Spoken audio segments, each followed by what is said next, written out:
I just had to have a real talk conversation with myself about making 2 videos that are hyper specific. And when we are making content as a influencer, energy healer, spiritual entrepreneur, sometimes when you're getting really hyper specific, it feels counterintuitive because we're trying to reach as many people as possible. And when I was thinking about making these 2 videos this morning, I was thinking, these are probably not going to have high visibility because of the hyper specificity. And I said, okay, first of all, that is a lack mindset. Okay, who knows what is going to happen with those videos. I would prefer to be on a positive momentum timeline of, what, these could get 5 million views each. You never know. Okay. And actually, your videos can get millions of views, but that doesn't necessarily mean that they are going to convert into sales or going to convert into followers.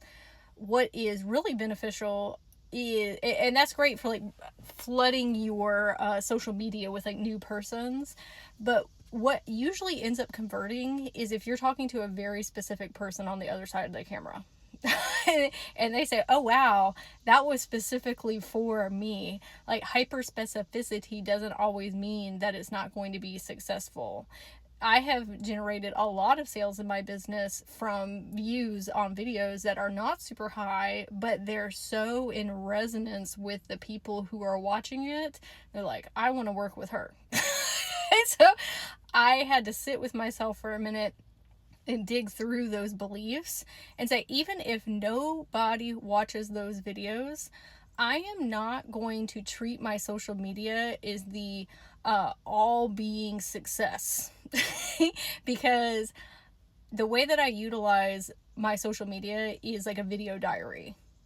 I watch all of my videos back, and it really helps me learn how to communicate better and show up as a leader and be more authentic and vulnerable. I have completely changed my life through content creation. And have there been a lot of beautiful friendships that I have created, and clients that I've signed, and opportunities that have been bestowed upon me for creating content? Absolutely. But at the end of the day, it's for me. That's why I get on to talk about so many random things, because it's a full expression of self. This is the discovery, I don't like to call it work, but discovery that we can do within when we are feeling in a limited viewscape in the smaller self. When our ego is taking over and saying, well, it's probably not going to be successful because you're talking about things that are so hyper specific and it's not going to get high visibility. Who cares? Okay. I am sharing it because it's fun for me. It doesn't matter how many people are seeing it. And a lot of those things just simply aren't true. And here's the evidence to back it up. The 6 years that we have been making content, okay, and we have seen different results. But if you can take a minute, just like that, I literally did that in like a 3 or 4 minute process of like, hey girlie, let's unravel that yarn ball of lack. And let me explain to you why we're going to move forward with this irregardless.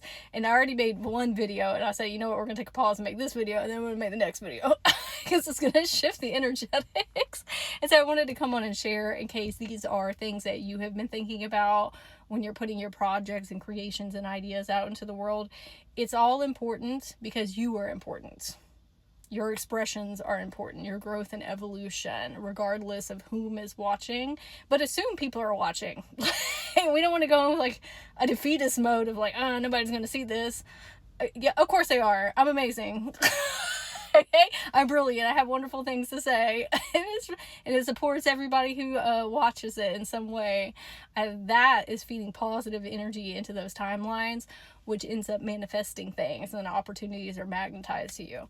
So I love you so much, and I'm wishing you an absolutely magical day.